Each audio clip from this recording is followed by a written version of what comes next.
Muy buenos días, estimados estudiantes. Les doy nuevamente la bienvenida al curso de literatura y en esta ocasión trabajaremos el capítulo número 12. El tema es la narración. Comencemos. A modo de motivación, observemos atentamente la siguiente imagen. Vemos a una persona A que le dice algo a una persona B. Entonces ellos asustaron al tigre en lugar de matarlo. Y la persona B va recreando en su mente dicho relato. Ahora tenemos la siguiente pregunta. ¿Cómo se llama el proceso en el que cuentas una historia? Seguramente tienes tu respuesta. Se llama la narración, ¿verdad? Todos en algún momento de nuestra vida hemos narrado algo. Pero, ¿qué necesitamos para crear una historia? ¿Qué elementos comprende en todo relato, en todo cuento, en toda historia? Esos conceptos lo veremos en esta clase, en el aspecto teórico. Así que comencemos con la teoría. En primer lugar, veamos la definición de la narración.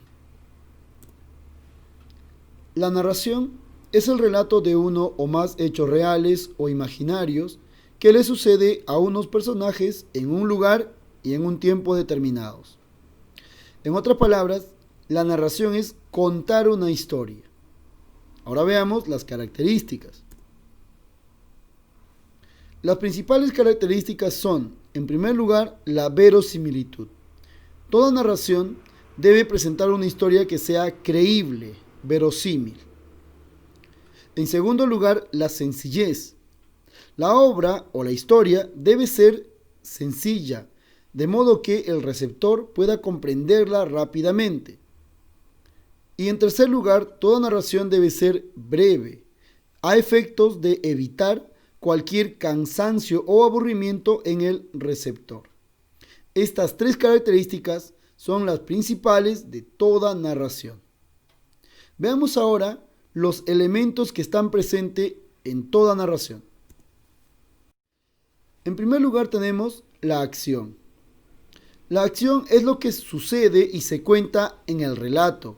Se expresa siempre a través de verbos. Esta acción, a su vez, tiene tres partes, que son también las partes de la narración. En primer lugar tenemos el inicio, también llamada exposición. Aquí se realiza la presentación de los hechos, de los personajes y del ambiente. Normalmente comienza con había una vez o érase una vez. Luego viene el nudo. El nudo es el desarrollo de los hechos y en esta parte se presenta un conflicto central que mueve a toda la acción del relato. Es decir, el nudo es la parte más importante de la historia que se cuenta. Y por último viene el desenlace. El desenlace es el final.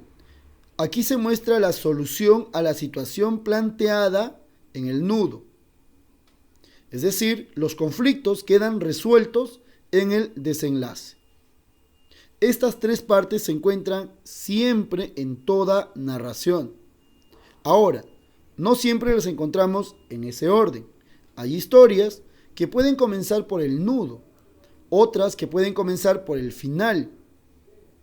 Entonces, a esas historias se les llamará historias no lineales. Pero si una historia comienza por el inicio, luego el nudo y luego el desenlace, a esas historias se les llama historias lineales.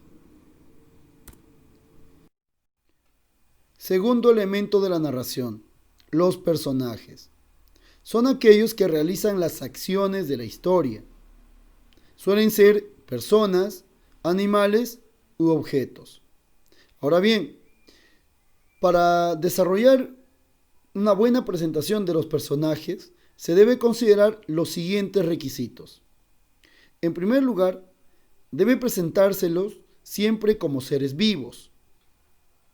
También se debe presentar los rasgos físicos y psicológicos que mejor definan al personaje. En segundo lugar, la personalidad del personaje debe ir descubriéndose a lo largo del relato. Y en tercer lugar, se debe usar el diálogo para revelar la psicología de los personajes. De esta manera, si cumples con estos tres requisitos, tú habrás creado personajes perfectos. Siguiente elemento. Tercer elemento de la narración, el ambiente, también llamado lugar. Es el espacio físico en el cual se desarrollan los hechos, las acciones y donde se desenvuelven los personajes. Estos ambientes pueden ser lugares reales que existan en el mundo real o también pueden ser lugares inventados. Por ejemplo, en las historias de Disney que tú conoces, los escenarios normalmente son inventados. Y hay obras literarias, por ejemplo, Crimen y Castigo, Los Miserables, que tienen escenarios reales, que existen en el mundo real. Siguiente elemento, el narrador. El narrador es aquel que cuenta la historia, es el que te presenta a los personajes y explica las reacciones de cada uno de ellos. El narrador es una voz imaginaria, es una voz inventada. ¿Quién inventa al narrador? El autor. Ahora, existen varios tipos de narradores. Aquí te presento a tres. En primer lugar, el narrador omnisciente, el narrador que es como un pequeño Dios y te cuenta absolutamente todos los detalles de la historia. El narrador omnisciente incluso conoce el pensamiento de los personajes. Luego viene el narrador yo testigo.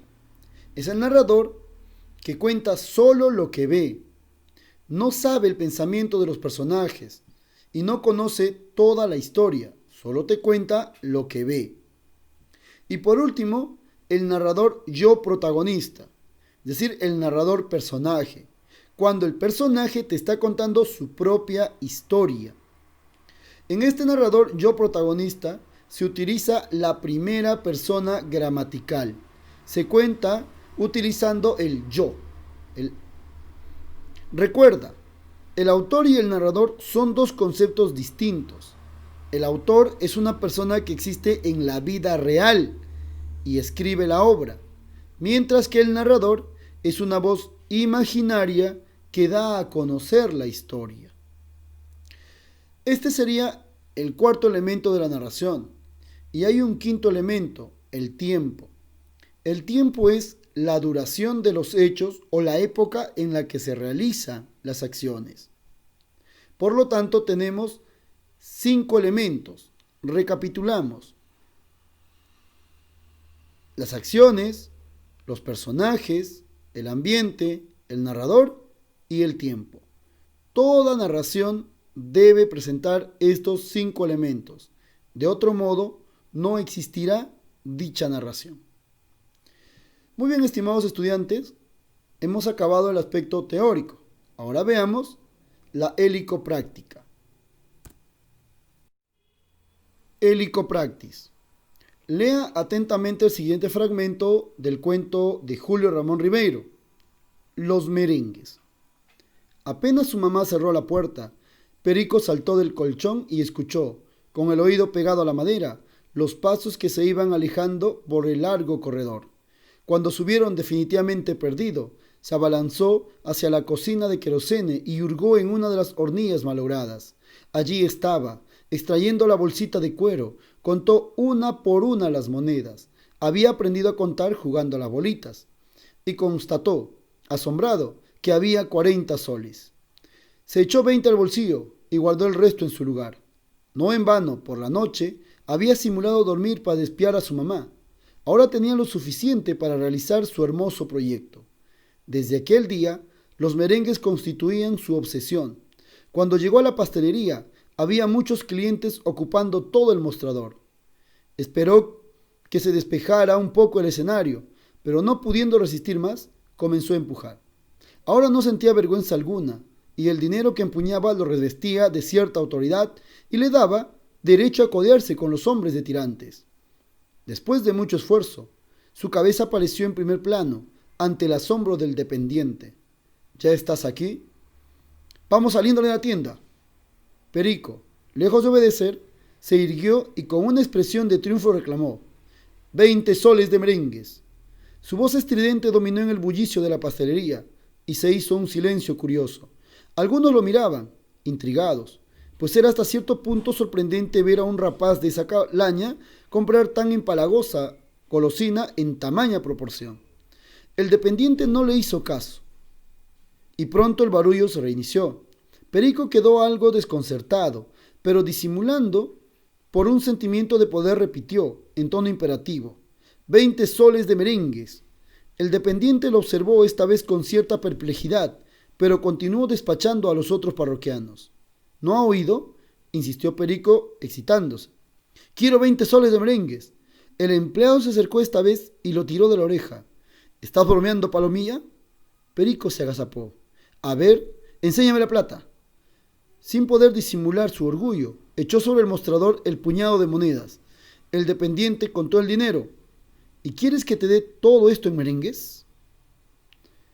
La historia continúa, pero ahora veamos la segunda pregunta. Pregunta número 2.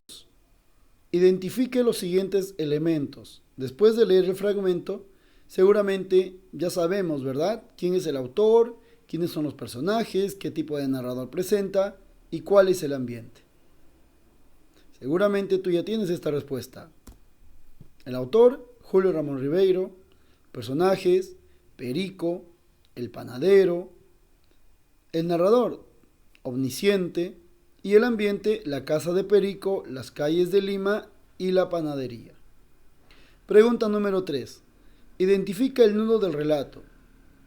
En el relato mencionado, Los merengues, el nudo es cuando Perico le roba el dinero a su madre y va a la panadería.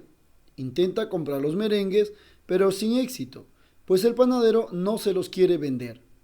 Allí se produce el conflicto narrativo. Pregunta número 4. Señale al protagonista y al antagonista del fragmento leído. Seguramente ya sabes quién es el protagonista, ¿verdad? Aquí aparece Perico. Y el antagonista, aquel que no le permite obtener su objetivo, o sea, el panadero. Pregunta número 5. ¿Qué diferencia hay entre autor y narrador? Vamos, ayúdame con esta respuesta. Claro, el autor es una persona que existe en la vida real, es quien escribe la historia, mientras que el narrador,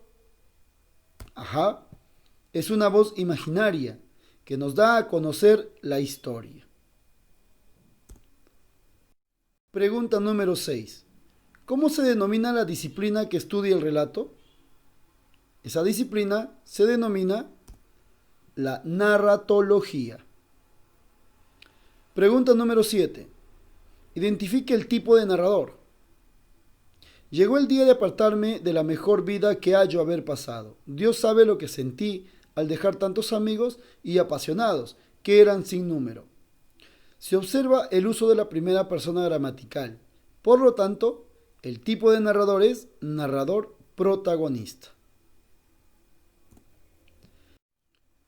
Pregunta número 8. ¿Qué tipo de narrador se presenta? Seguramente ya tienes la respuesta, ¿verdad? En este caso, es el narrador testigo, pues nos está contando solo lo que ve. Pregunta número 9. ¿Qué tipo de narrador se presenta? Seguramente también tienes tu respuesta, ¿verdad? Aquí el tipo de narrador es el narrador omnisciente. Muy bien, estimados estudiantes, hemos llegado a la parte final del Helicopractis. Ahora te invito a que trabajes tu helicotaller. Vamos, tú puedes. Adelante.